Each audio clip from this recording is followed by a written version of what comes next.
ఒకరోజు ఒక తల్లి ఏడ్చుకుంటా ఫోన్ చేసింది. అయ్యా, నేను మానసికంగా పిచ్చిదాన్ని అయిపోయా, సైకలాజికల్గా నాకు ప్రాబ్లం వచ్చింది, నా బాధ ఎవరికి చెప్పాలో అర్థం కావట్లా, పిచ్చిదాన్ని అయిపోయా, నాకేం అర్థం కావట్లా, ఏడ్చుకుంటా ఫోన్ చేసింది. ఏమైందమ్మా, ఏంటి, ఏం జరిగింది అని అడిగాను. ఆ బిడ్డ ఏడుస్తూ ఏడుస్తూ మా సొంత అన్నే మా కుటుంబాన్ని ముంచేశాడయ్యా. సొంత అన్న ఏం ముంచాడమ్మా, ఏం చెప్పుదునయ్యా, మా సొంత అన్న పలానా స్థలంలో ఇల్లు కట్టుకుంటా ఓ పెద్ద అపార్ట్మెంట్ కడతా నా దగ్గర డబ్బులు తీసుకున్నాడు. అలాగే విధవరాలైన మా అక్క దగ్గర డబ్బులు తీసుకున్నాడు. దరిదాపుగా నేను మా అక్క ఇద్దరూ కలిసి 1,50,00,000 రూపాయలు ఇచ్చాం. ఆ అక్క చెప్తుంది, సొంత తమ్ముడే మోసం చేశాడయ్యా, అపార్ట్మెంట్ అంతా అయిపోయింది, అద్దెలకిచ్చాడు, బాగా దీవించబడ్డాడు.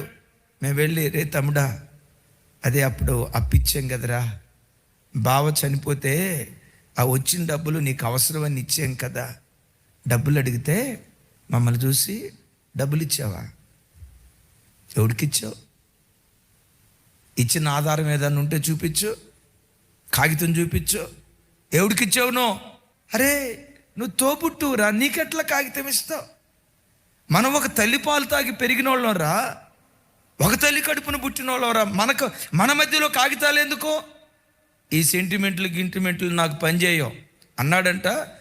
నేను సెంటిమెంట్ ఫెలోని కాదు, మీకు సెంటిమెంట్లు ఉన్నాయో, నాకు సెంటిమెంట్ లేదు, నాకు ఇచ్చినట్లుగా ఎక్కడ ఆధారాలు ఉన్నాయి.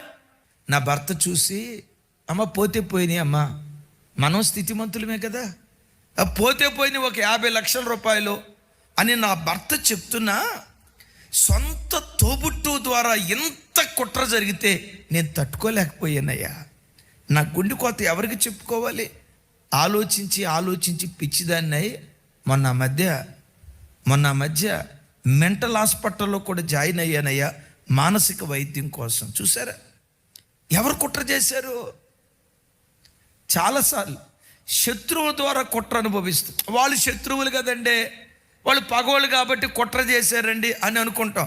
నేనంట, శత్రువుల ద్వారా కుట్ర ఎవరైనా భరించగలుగుతారేమో, కానీ సొంత ఇంటి ద్వారా కుట్ర జరిగితే బాబోయ్, ఆ ప్రమాదం ఇంత అంతా కాదు. దావీదు ప్రార్థించినట్లుగా, పౌలు వారు ప్రార్థించినట్లుగా కంటికి కనబడి కొందరు, కంటికి కనబడకుండా కొందరు, ఎవ్వరు కుట్ర చేసినా ఆ కుట్రదారుల కుయుక్తులను నేలమట్టం చేసేది ఏదయ్యంటే ప్రార్థన. అలాంటి ప్రార్థన